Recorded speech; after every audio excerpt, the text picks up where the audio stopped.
मैं उस भक्त की बात करने जा रहा हूँ जिसकी आज्ञा का पालन करने के लिए साक्षात परब्रह्म परमेश्वर उसके रथ पर उसका सारथी बनकर खड़े थे। तो दोस्तों, वो भक्त और कोई नहीं, उसका नाम है अर्जुन।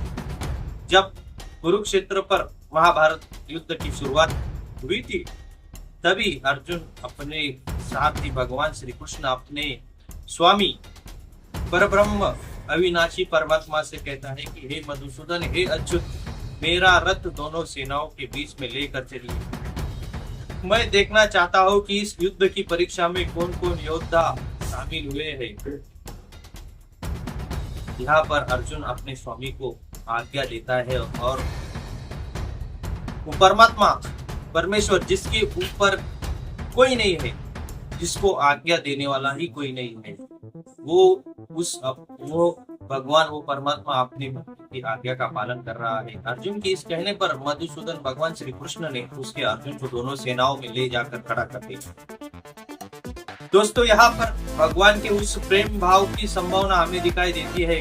भगवान का वो प्रेम भाव दिखाई देता है। भगवान चाहते हैं कि भगवान का हर भक्त उसकी शुद्ध भक्ति से प्रभु को आज्ञा दे कि इस और भगवान उस आज्ञा का पालन भी करना चाहते हैं, क्योंकि उनके उस शुद्ध भक्ति से दिए हुए आज्ञा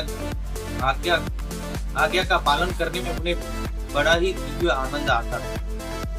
दोस्तों, यहाँ पर अर्जुन भगवान श्री कृष्ण का सखा था, मित्र था और परम भक्त था। वो जानता था कि भगवान श्री कृष्ण साक्षात परब्रह्म परमेश्वर है, परंतु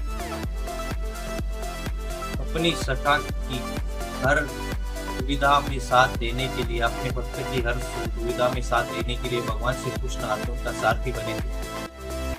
अर्जुन की हर दुख की कामना को अपना बनाने के लिए भगवान श्री कृष्ण अर्जुन के रथ पर खड़े थे, क्योंकि आगे चलकर अर्जुन को हर एक दुख के संकट का सामना करना था और उस हर संकट का सामना करने के लिए भगवान श्री कृष्ण अर्जुन के साथ खड़े थे, क्योंकि भगवान श्री कृष्ण जानते थे कि अर्जुन आगे चलकर इस कुरुक्षेत्र में दुख से व्याकुल हो जाएगा और इस युद्ध को नकार देगा।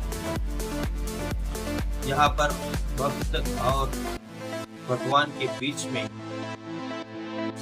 परमात्मा के उस भाव को दिखाया गया है कि दोस्तों, भगवान अपने भक्त की हर संकट में साथ देने के लिए उसके साथ